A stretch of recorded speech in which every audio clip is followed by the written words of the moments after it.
Bonjour à tous, bienvenue sur Nia pour cette nouvelle chronique BD en vidéo. Aujourd'hui, il va s'agir du manga Platinum End tome 8 de Tsugumi Ohba et Takeshi Obata aux éditions Kazé. Vous en avez sans doute entendu parler, et pourquoi? Eh bien tout simplement parce que les auteurs à l'origine de ce manga ne sont, et non des moindres, que les auteurs de Death Note. Platinum End, ça raconte la succession de Dieu. Et oui, après plusieurs milliers d'années de règne, Dieu est fatigué, il cède donc sa place, et pour sa succession, il organise une compétition entre 13 candidats. 13 candidats sélectionnés par des anges, et qui chacun vont se battre pour se départager, et ensuite accéder au trône, et ainsi au bonheur absolu. Pour les aider dans leurs tâches, les candidats bénéficieront de plusieurs atouts. La diversité de ces atouts dépendra intimement du rang de l'ange qui les a nommés. Il y a en réalité 3 rangs, le rang 1, le rang 2 et le rang suprême. Si l'ange qui a désigné un candidat est de rang 2, c'est-à-dire le rang le plus inférieur dans la hiérarchie des anges, le candidat pourra bénéficier soit d'une flèche rouge qui lui permettra de commander une personne pendant 33 jours, soit des ailes qui lui permettront de voler à une vitesse supersonique et ainsi d'éviter les flèches tirées par les autres candidats. Si l'ange qui a désigné un candidat est de rang 1, le candidat bénéficiera à la fois de la flèche rouge mais également des ailes. Et si un candidat a été désigné par un ange suprême, il pourra à la fois bénéficier de la flèche rouge, des ailes mais également de la flèche blanche. La flèche blanche, elle permet de tuer quelqu'un instantanément. Les candidats sont sélectionnés parmi les personnes qui ont perdu l'envie de vivre ou le sens de leur vie. Et donc ce sont des candidats qui ont été exclusivement pris au Japon parce que dans l'esprit de la série, ce sont les personnes qui se suicident le plus. La principale critique que l'on peut faire à Platinum End, c'est son absence de profondeur scénaristique. Et on ne peut d'ailleurs que le comparer à Death Note. Que ce soit dans les approches, d'un côté vous avez des dieux de la mort, dans l'autre vous avez des anges. Dans les deux cas, il s'agit de créatures surnaturelles, divines, qui sont invisibles aux non-initiés. Platinum End, c'est un manga très manichéen avec les très gentils contre le très méchant. Contrairement à Death Note qui bénéficiait d'une réelle profondeur scénaristique, eh bien le scénario il pêche un peu dans Platinum End. On a vraiment des personnages très caricaturaux. Prenez par exemple Metropoliman, le grand méchant de la série. Ce personnage, il a presque les mêmes valeurs que Light Yagami.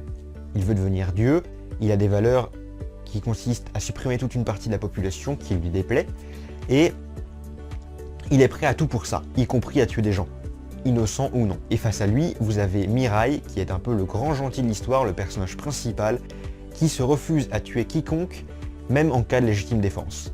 Une posture d'ailleurs qui s'apparente vraiment à une posture très naïve, avec le postulat qui nous sort à chaque fois, tout le monde naît pour connaître le bonheur et chacun essaie d'être le plus épanoui possible dans sa vie.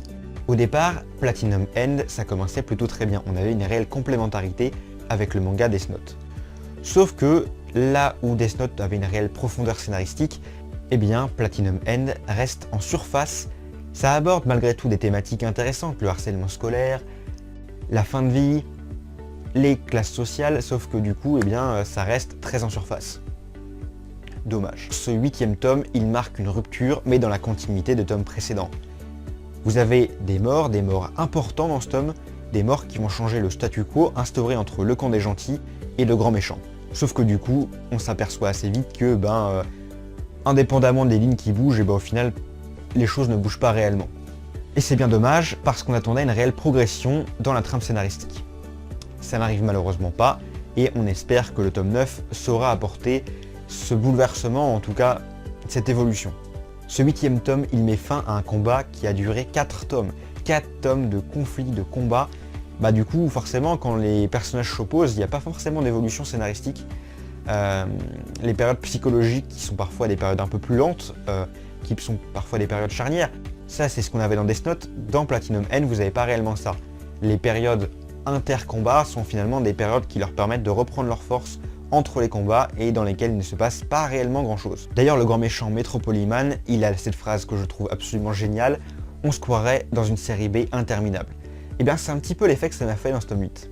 Dans ce manga, on a des morts majeures, des morts magistralement mises en scène. Pour autant, ça ne vient pas révolutionner le manga de manière générale.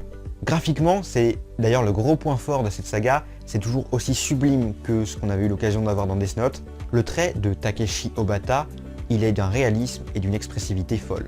C'est ça d'ailleurs que j'ai beaucoup aimé dans Death Note et que je retrouve dans ce manga Platinum End, c'est cette capacité à faire passer des émotions d'une manière saisissante. Même si, je vous l'avoue, il y a des scènes de combat qui de par la profusion des traits noirs dans tous les sens, en deviennent légèrement moins lisibles que l'ensemble de la série. Ce tome 8, il souffre cruellement d'un parallèle avec Death Note pour plein d'éléments qui, à chaque fois, on pourrait faire une étude comparative, c'est très intéressant. Il y a vraiment des personnages qui ont des parcours de vie, des choix, des valeurs morales qui sont finalement à mettre en lien les unes les autres. Je ne sais pas si vous l'avez remarqué, mais en tout cas moi j'aime beaucoup chercher les références cachées dans les œuvres. Vous avez la chaîne Sakura TV qui est à la fois diffusée dans Platinum End et dans Death Note. Et dans Death Note vous avez un personnage qui s'appelle Demegawa, et dans Platinum End vous avez un personnage qui s'appelle Demegewa. Les deux sont présentateurs de Sakura TV. Bref, si vous avez envie de lire un beau manga sans prise de tête, sans forcément chercher un scénario d'une profondeur folle, je pense que ça peut vous plaire. Et vous en pensez quoi de Platinum End? Parce qu'après tout, c'est vous qui le lisez aussi. Dites-moi tout en commentaire, je suis très intéressé de savoir ce que vous en pensez, puisque sur Livre Addict, les gens sont très partagés. En général, ils aiment sans trop savoir pourquoi, ou ils détestent, mais ils ne savent pas vraiment pourquoi. Donc sur ce manga, plus que sur d'autres, si vous avez des éléments de réflexion, je suis très intéressé pour en débattre avec vous. Je vous laisse les commentaires pour en parler. Quant à nous, on se retrouve très bientôt sur Niap pour d'autres chroniques, d'autres actus et d'autres contenus.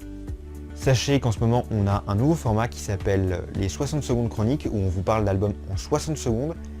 On doit vous convaincre de lire certains albums en 60 secondes, c'est pas évident, mais c'est très formateur. Enfin, si vous êtes fan d'Instagram, sachez que nous avons nous aussi ouvert une chaîne IGTV sur laquelle vous pourrez retrouver certaines de nos chroniques, mais également des formats courts et des interviews. On vous donne donc rendez-vous là-bas. Quant à moi, je vous dis à très bientôt sur Niap, que ce soit sur Twitter, Facebook, YouTube ou Instagram.